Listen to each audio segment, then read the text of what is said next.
You gotta accentuate the positive, eliminate the negative, latch on to the affirmative, and don't mess with Mr. In-Between.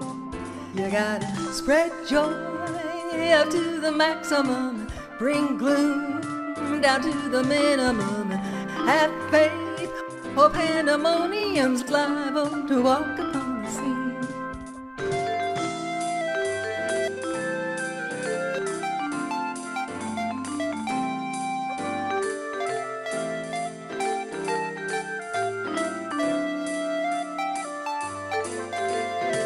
Accentuate the positive and eliminate the negative, and latch on to the affirmative, and don't mess with Mr. In-Between.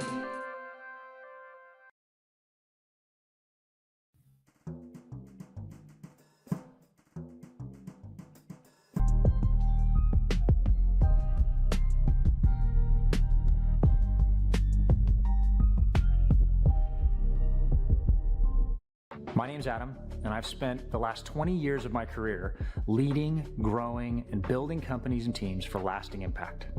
It would be my honor to come alongside you and help you to do the same thing. Whether it's in the corporate world, a brand new small business startup, or a 100-year-old family business, I've seen it and I've led it. Starting with defining your purpose beyond profit, we unlock strategies across every part of your business so that we can arrive at what I call asymmetric endurance, allowing you to get your time back while the business continues to grow, succeed, and achieve its true purpose. If you're ready to build an unbreakable business, let's talk.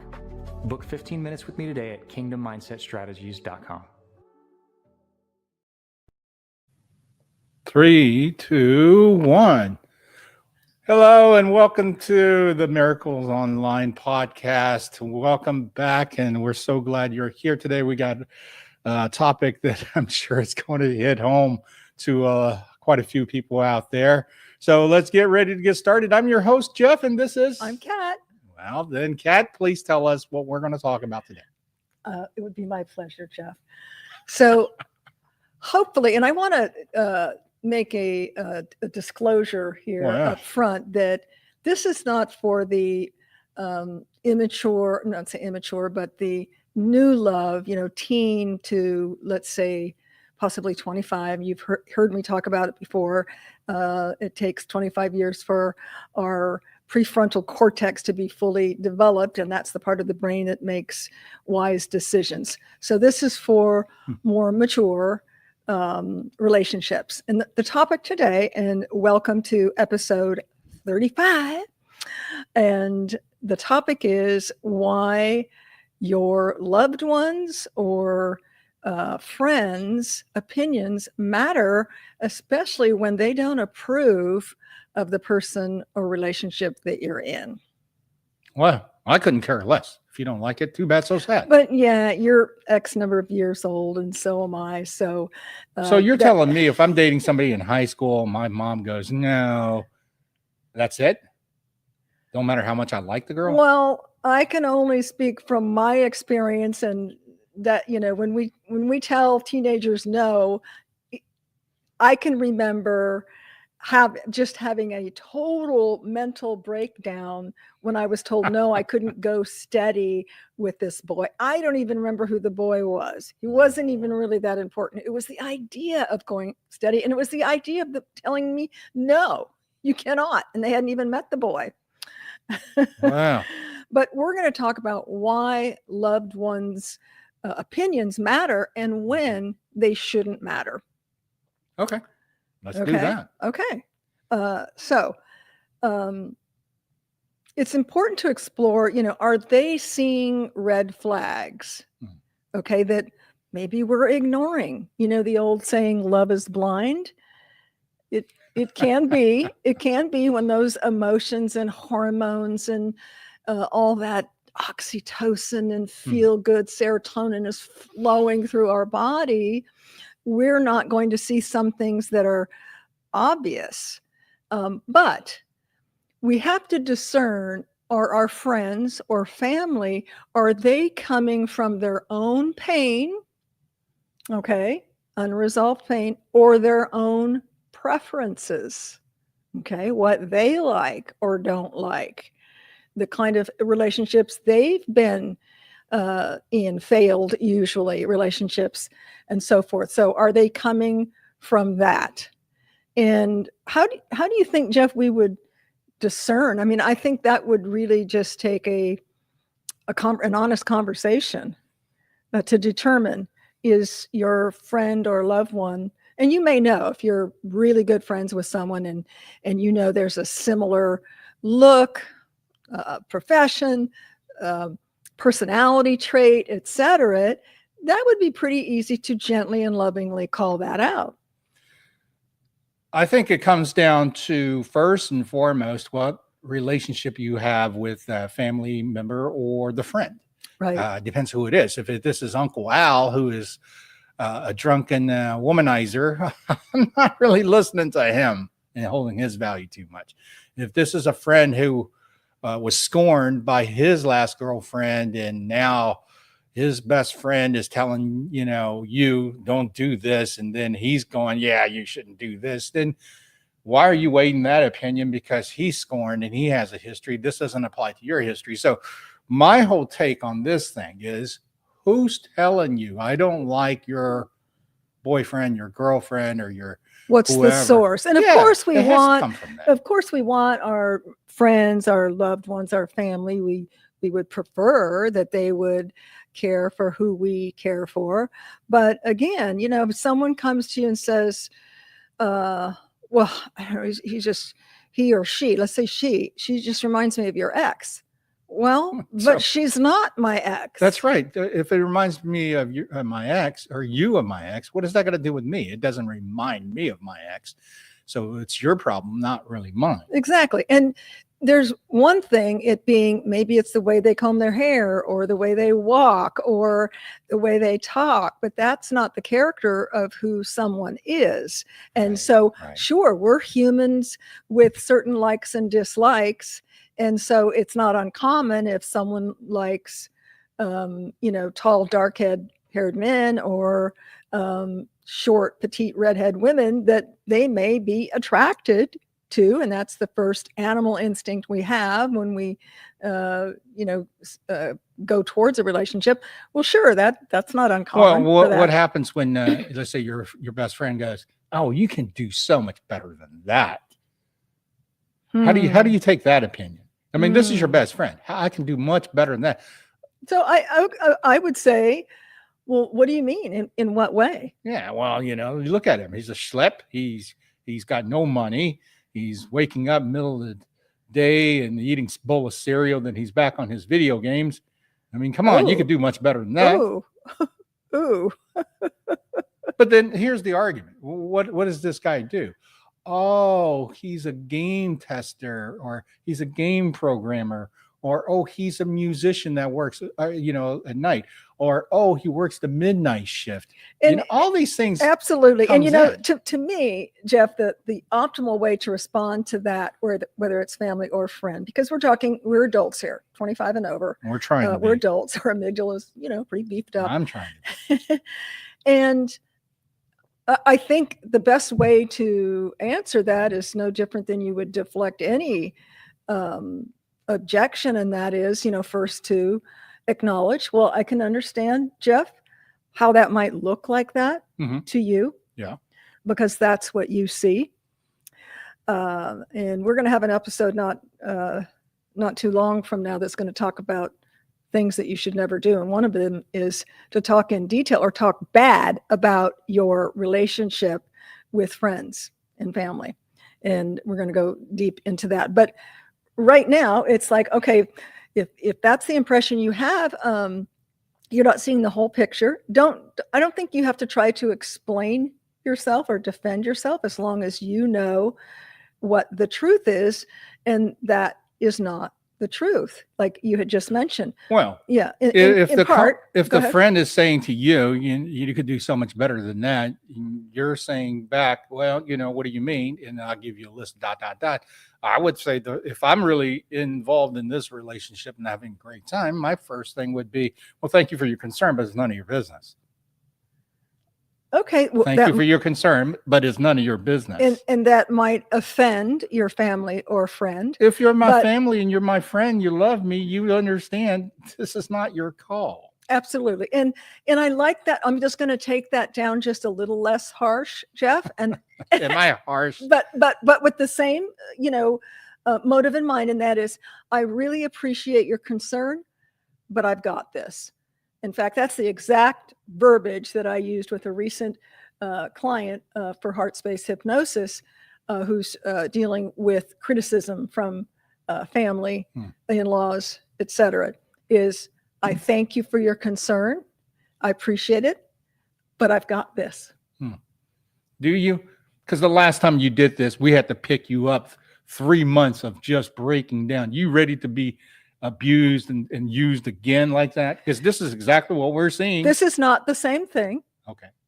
It's not the same thing. But again, I appreciate you. And my radar is up. And I did learn from my last relationship. Well, because we're seeing you doing the same thing again. Okay, now you're just badgering me. No, because the fact is that there will be family members that do this to you. And I don't think immature for how a many teen, family maybe members are mature? Maybe for a teen. That's true. No, I meant for a mature individual in a relationship. That's right. I don't know that they would badger you like you would, a teenager or a young person that you're trying to desperately save themselves from themselves. I think that depends on exactly how many times you've been in a disastrous relationship. If you have a pattern, picking the bad fit and not happening, then maybe there's some validation to, hey, I don't like this person you're currently with. So if there's a history of constant breakups and so forth, maybe you need to pay attention to your family member and your best friend. Absolutely. And that brings us to the part when you should pay attention. If for some reason you're not seeing those signals, those signs, those repetitive patterns that maybe you are from past, inner healing that hasn't been dealt with, past breakups, etc., are repeating, absolutely, then it's worth and valuable for you to actively listen and pay attention to your family and friends. Absolutely. And don't negate silence. When silence speaks loudly, sometimes it's not a matter of a family or a friend calling you out, but all of a sudden they're very cold around you and your significant other. Well, that's the hard part, isn't it? When they start giving the person you're in a relationship with a cold shoulder or a skirt or short answers. Yes. Just basically disrespecting yes. your relationship. Yes. It can be silence, coupled with shortness, but that's when you vitally need to call out the elephant in the room. And, because silence is still feedback, right? Silence it can be, disrespect is still that. feedback. So if you, of course, you value the relationship you're in, you value your friends and family, it's important to call out the elephant in the room. Say, hey, I noticed this. Let's talk about it and get the conversation going. But what about here's a situation that I've seen, and we've known famous people that went through this. I don't want to name names, but the fact is that my dad is dating this woman and she is absolutely not right for him. And then the kids are telling Dad, what are you doing? Dad's going, I'm having a great time. She's great. I think, we're going to do something and maybe get married again. And the kids are going, no, wait a minute here. This woman's out of her mind. She's not a good fit for you. And then that becomes a tension between the kids and the father or the mother in this case too, as well.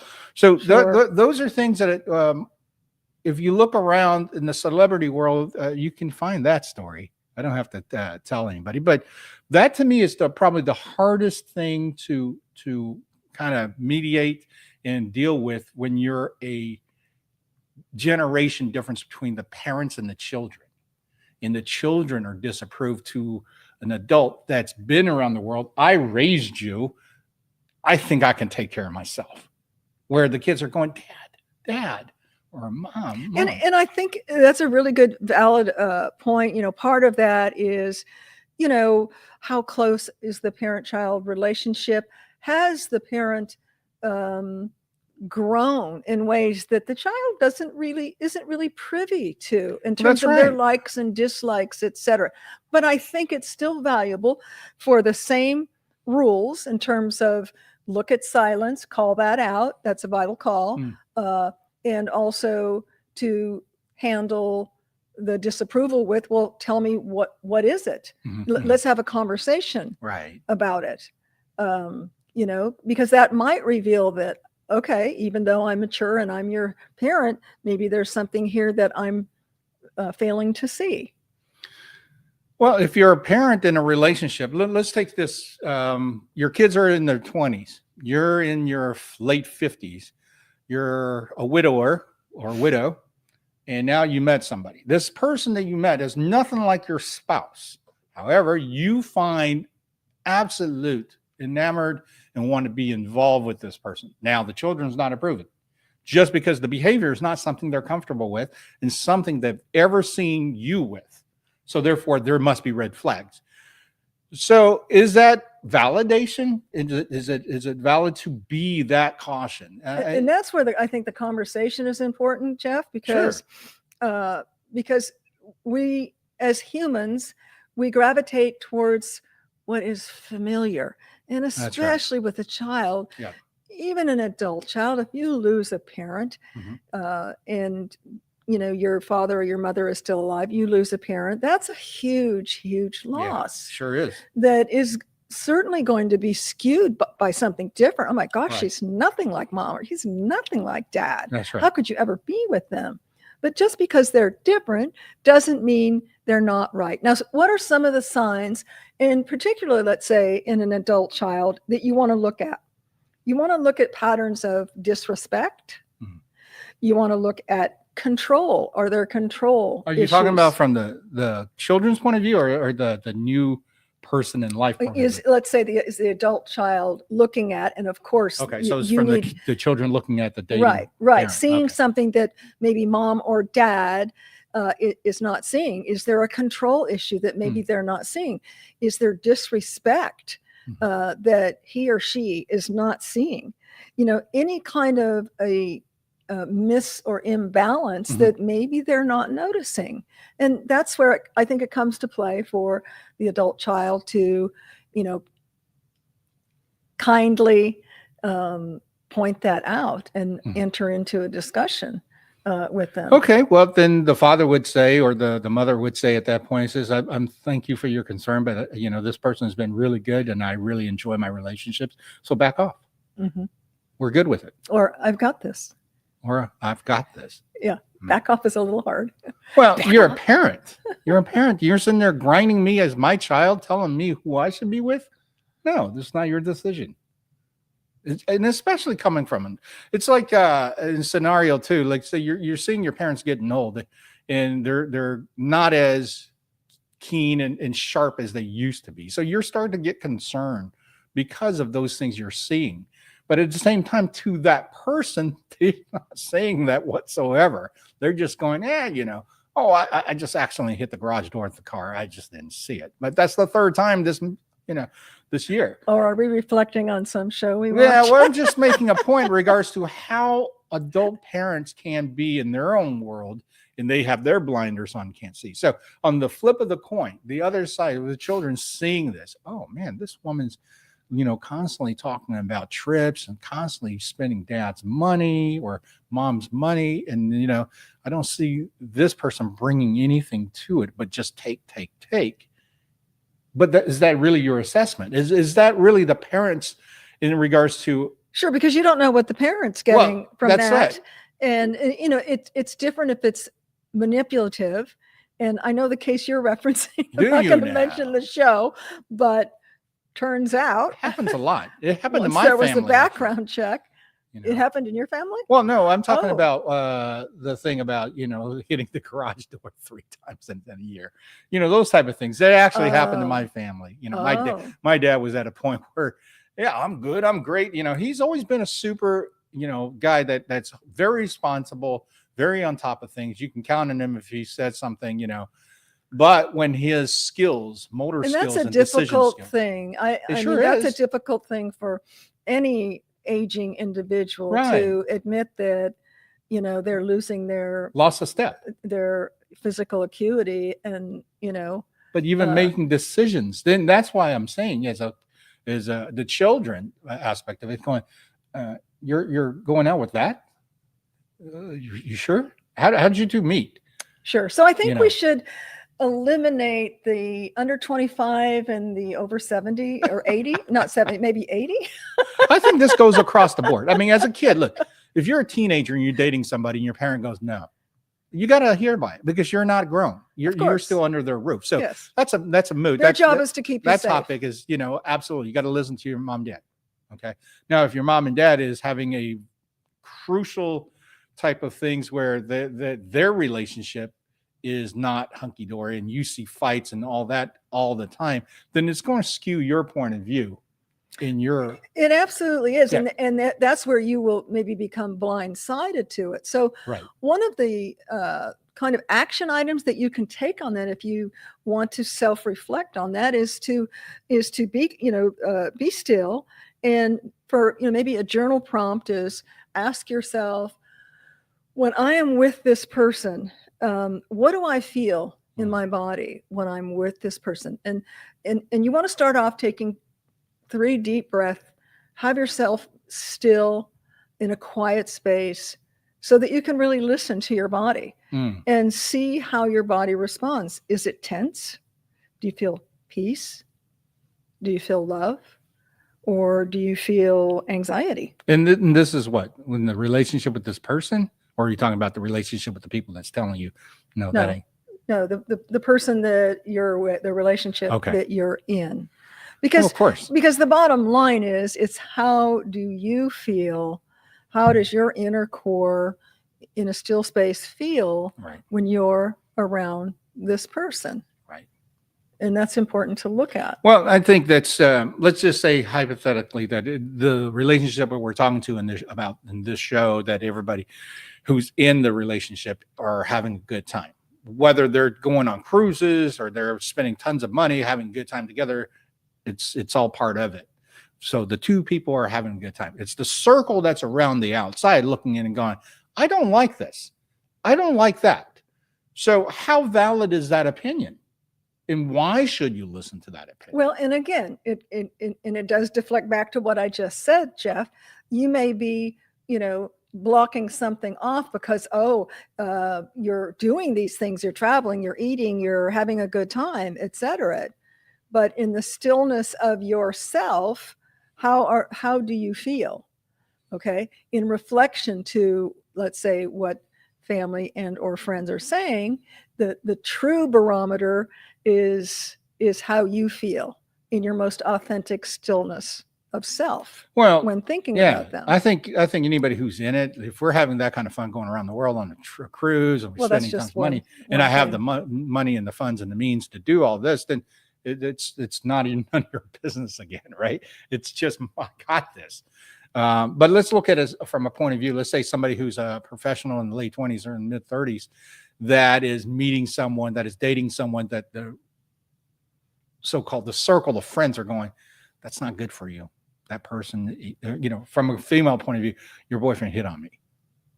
Well, is that true? Or is it just, I'm being friendly? Well, that's information that you're adding to the pool. Let's take it back to just the opinion. And again, it's it's like you tell me when I read something on the internet, what's the source? Because we all know that's right. You really can't believe, you can believe this podcast, informational, and hopefully get a nugget or two, but we can't really believe news out there anymore with AI, with bot news, etc. So I would defer back to what you tell me all the time when I say, hey, did you just read this, blah, blah, blah. Where does it come from? What's the source? Because, you know, we're not going to mention names, but there are certain sources that are more reliable than others. None are 100%. But when your friends are, you know, if your friends are good friends, let's say friends that you went to school with. Sure, but what's their history? Yeah, but what's their history? Again, that's their history. How is that different, your history, depending on how many relationships they failed at, or if they had any relationship at all. Or how many bad relationships right, were they in for well, too long of a time? So let me say this, then, if there's a friend who's had a relationship for 10 years, is that value, that so-called opinion holds a higher regard? Not was the what was the quality of the relationship? You know, right. I don't saying I've been married for 35 years. I mean, yes, that the commitment to stay married, that's phenomenal. Mm-hmm. But let's dive deep into what kind of a relationship did you have for 35 years? Because back in my parents' day, it was like a badge of honor to say you were married, but it necessarily was not for all the right reasons. It was oftentimes for a lot of bad reasons. Because divorces wasn't the so-called the escape hatch. Divorce was like kind of today. It was a shameful thing. Yep. And it was a dishonor. So weddings or marriage was honored in an entire different belief system. Where today it's, you know, 1 out of 2 marriages will end up in divorce, which is why we're so passionate about sharing what we know, what we've experienced, what we've gleaned and learned, and tried to bring to you to help in any way we can in your relationship, because it is one of the most, if not the most important decision that one will make in a lifetime, is who you are in relationship ultimately spend your days with. Yeah, in a marriage. Mm-hmm. If you're going to honor it with a marriage in that relationship, is probably since birth, and the next is probably passing. Yeah, this is the which that you have no choice on how you go. Well, the reason why I bring these decisions because of anything else, you know, like people often say, you know, buying a house is probably one of the biggest decisions in your life, but without your spouse, your significant other, then that's still one decision in the life. But this decision of doing something together becomes the apex of the couple, the individual's biggest moment in their life. Well, it affects your moments, and that's really all we have on this planet is a string of moments. So now it comes back to, what about when your kids being young, like let's talk about 8 to 12, and you decided to date somebody seriously, and that 8 to 12 doesn't like it? I'm sorry, sweetie, but Mom's got this. Do you know? And from a dad's point of view, sit down. I know what I'm doing. Well, it's a little bit different, I will say. I'm going to speak for myself, but I think it's for most caring moms, is that we want to protect our kids if we're single parents, still dating. And I've mentioned this on this show before, that, you know, I was very protective. I didn't really date a lot, but when I did, I made the guy park his car. I didn't want even neighbors thinking I had some sleepover as a single mom. And although that car was parked down the street for a whole month. No. Yeah, red Corvette. How could you miss that? But you know, so I think that mothers tend to be a little more protective. I was, you know, to the point where I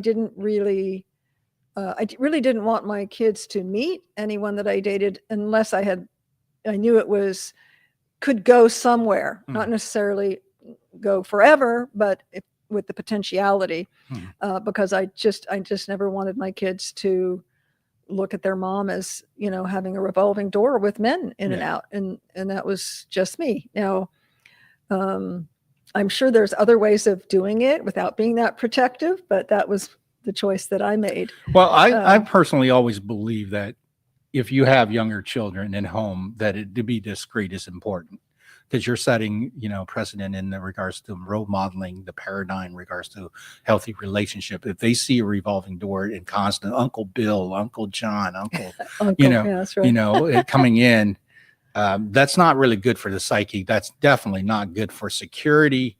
And sometimes it actually destroys any kind of confidence, because you have no stability going on. And children interpret things very differently compared to us adults. And I know this because I worked with kids for decades, from age 6 to 16. And that's why you were such a great stepdad, because I think so. You had that in, experience. in some respect, that because of all those experiences of being with kids and teaching in those environments, helped me understand that how they sometimes internalize things that I had no idea that was such a big deal. Or I think it's such a big deal, and they're just thinking, "Oh, am I supposed to pay attention to this?" It was very unique that when we got married, the youngest was at home, being just ready to turn 16, and on his 16th birthday is when I actually met him. Right. And this is out the second day after I had my very first date with you. And prior to that, he just knew that Mom was talking on the phone a lot, and now she's going to go out with this guy, and all of a sudden he's coming into the birthday party that I'm having. What's going on? And then I believe it was 2.5 weeks later. It's going to be your new dad. Yeah. And you just went, guess what? And he actually didn't. He does look at you, he goes, "What, you getting married now?" And he called it on the spot, and we really didn't have any history to even for him to give an opinion. "Yes, Mom, this is a good one." "Mom, what are you doing?" There was none of that because there wasn't any until there was no room right. for it. And I think subconsciously my son knew that I was pretty conscientious in terms of the whole dating thing, partly in what I just shared with you. And that I was pretty decisive when I made decisions. It wasn't open for discussion, like, "What do you think?" Right. And this is why we work so great together. We're very strong individuals that make our own decisions after we do our thorough research. There is nobody else that would sway our decision because we've already thought of it. In the case of the youngest son being home, you already knew how you were going to take care of it. Mm-hmm. We already knew how we were going to do it. So with that being the last bit, we're wrapping up. You have a poem for us on this? I am going to do a poem. Absolutely. It's called "When They Don't See What You See." All right. And I just want to, before I go into the poem, emphasize, that quiet tension between the heart that you choose, and be discerning on the voices that you trust in terms of opinions. So let's dive into the poem. When they don't see what you see. They don't see the way he softens when you cry, or how she holds your hand like a prayer passing by. They see a glare, a missed hello, a tone that makes them somewhat freeze. They say, "You sure about this?" with voices wrapped in unease. You want to scream, but don't you know him? You don't know him like I do. Oh, I think I said that as a teenager. Yet somewhere inside, you wonder if that's true. Is it judgment? Is it fear? Or is the divine drawing near, whispering in silence, "My dear, be clear"? Love isn't blind, but hearts can wear a veil, especially when loneliness tips the scale. So listen to your soul, your body, your peace. Does this love expand you or beg you to shrink? And please, when others raise a red flag, pause, but don't retreat. Discernment lives in quiet, not in the heat. If it's real, it will root if it's right. It will rise if it's right. And love that is holy doesn't ask you to compromise.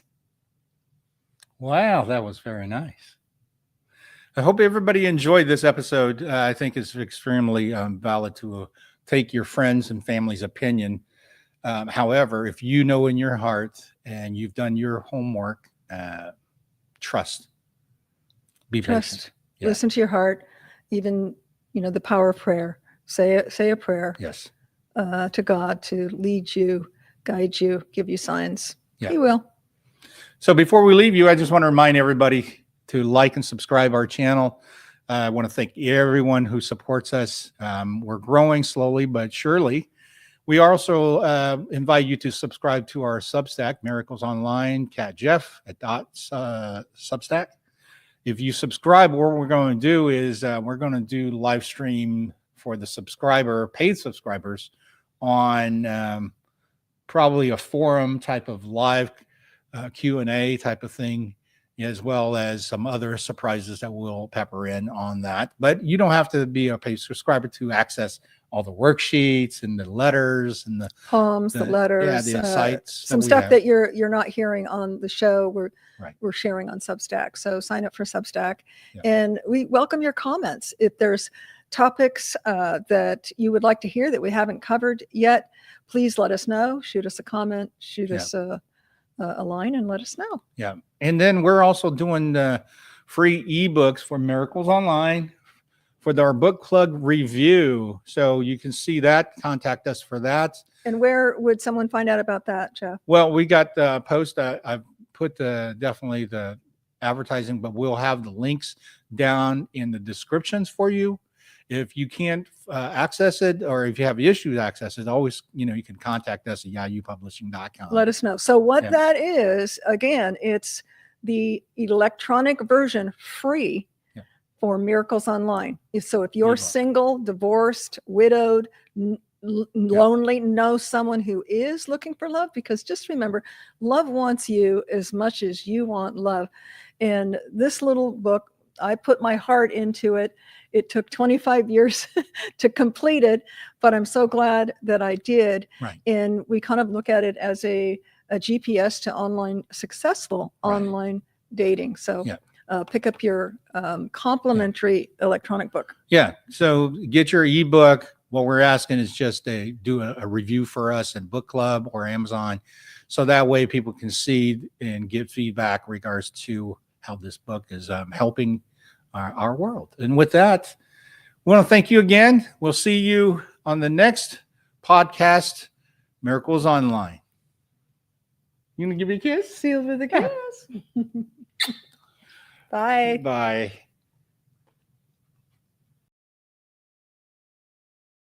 Well done. You've done something that most people only ever dream about. You've started and kept a business alive, and that's a huge achievement and one you should be proud of. Now, I want to help you make that business unbreakable. My name's Adam, and I've spent the last 20 years of my career leading, growing, and building companies and teams for lasting impact. Whether it's in the corporate world, a brand new small business startup, or a 100-year-old family business, I've seen it and I've led it. And what I've learned is building an unbreakable business often requires similar ingredients: clear financial insights, well-built systems, streamlined growth strategies, and optimized operations.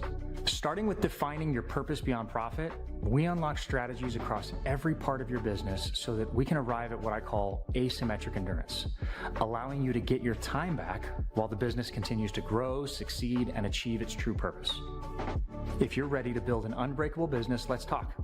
Book 15 minutes with me today at kingdommindsetstrategies.com.